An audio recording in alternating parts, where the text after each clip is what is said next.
حضرت عیسیٰ علیہ السلام کے زمانے میں ایک دھوبی تھا، لوگوں کے کپڑے آپس میں تبدیل کر دیتا تھا۔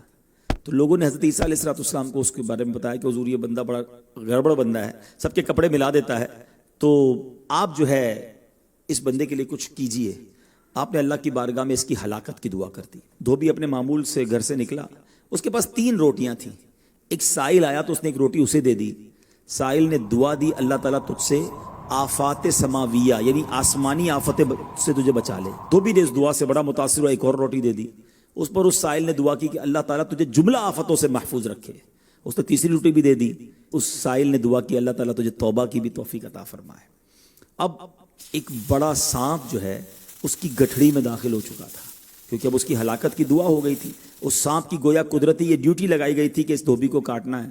جب دھوبی کپڑے لینے کے ارادے سے اس نے گٹھڑی کے اندر ہاتھ ڈالا تو فرشتے نے اس سانپ کو لوہے کی ایک لگام ڈال دی اور وہ دھوبی سلامتی کے ساتھ واپس آ گیا۔ دھوبی کو پتہ ہی نہیں چلا کیا ہوا ہے۔ لوگوں نے حضرت عیسیٰ علیہ السلام سے عرض کی کہ اے روح اللہ، دھوبی تو صحیح سلامت واپس آ گیا، آپ نے تو اس کی ہلاکت کی دعا کی تھی، آپ تو اللہ کے نبی ہیں۔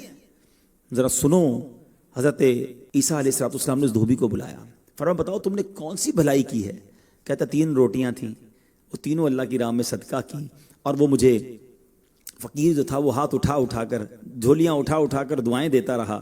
تو آپ علیہ السلام نے اس سانپ سے پوچھا کہ تم نے اسے قتل کیوں نہیں کیا؟ تو سانپ نے عرض کی اے اللہ کے نبی، اللہ عز و جل نے آپ کی دعا قبول فرما لی تھی اور مجھے اس کو ہلاک کرنے کے لیے بھیجا تھا۔ جب اس دھوبی نے سائل کو صدقہ دیا تو ایک فرشتے نے آ کر مجھے لوہے کی لگام ڈال دی۔ لوگوں نے یہ بات سنی، دھوبی نے یہ بات سنی، اسے بڑا تعجب ہوا کہ اتنا گناہگار میں، لوگوں کو اتنی تکلیف پہنچانے والا، صرف ایک نیکی کی اور مجھے آفت سے بچا لیا گیا۔ اس دھوبی نے توبہ کر لی، کیونکہ اس سائل نے توبہ کی بھی دعا کی تھی۔ تو پتہ یہ چلا آفتوں سے بچنا چاہتے ہیں، مصیبتوں سے بچنا چاہتے ہیں، اپنے نام کا بھی، بچوں کے نام کا بھی، فیملی کے ہر فرد کے نام پر صدقہ نکالتے رہیں کہ یا اللہ صدقے کی برکت سے ان بلاؤں، ان وباؤں سے بچانا۔